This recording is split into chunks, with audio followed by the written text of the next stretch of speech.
அமமுகவுக்கு விழுந்த மரண அடி. திமுகவில் இணைந்த முக்கிய புள்ளி டிடிவி தினகரனை தவிக்கவிட்ட அந்த ஒரு முடிவு. தமிழக அரசியல் களத்தில் குறிப்பாக டெல்டா மாவட்டங்களில் அமமுகவுக்கு மிகப்பெரிய பலமாக திகழ்ந்த தஞ்சாவூர் ரெங்கசாமி தற்போது திமுகவில் இணைந்துள்ளது டிடிவி தினகரனுக்கு பேரிடியாக அமைந்துள்ளது.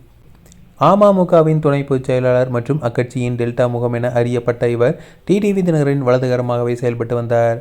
ஆனால் தற்போது அமைந்துள்ள என்டிஏ கூட்டணியில் அமமுகவுக்கு தஞ்சாவூர் தொகுதி ஒதுக்கப்படாதது ரங்கசாமி தரப்பை கடும் அதிருப்தியில் ஆழ்த்தியுள்ளது.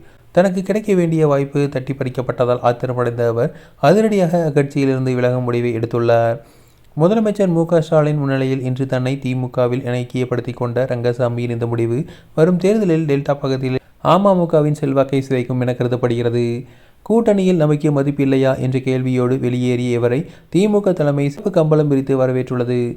தேர்தல் நெருங்கும் நேரத்தில் தன் நம்பிக்கைக்குரிய தளபதி ஒருவரை திமுகவிடம் பறிகொடுத்திருப்பது டிடிவி தினகரனுக்கு தாங்க முடியாத அதிர்ச்சியை கொடுத்துள்ளது. இந்த திடீர் அரசியல் மாற்றம் தஞ்சாவூர் அரசியலில் புதிய புயலை கிளப்பியுள்ளது. இதனால் அங்கே பாஜக கூட்டணி, அதாவது என்டிஏ கூட்டணி, அங்கு வெற்றி பெற முடியாத சூழல் ஏற்பட்டுள்ளது. தஞ்சாவூர் தொகுதியில் திமுகவிற்கே வெற்றி வாய்ப்பு அதிகமாக பார்க்கப்படுகிறது.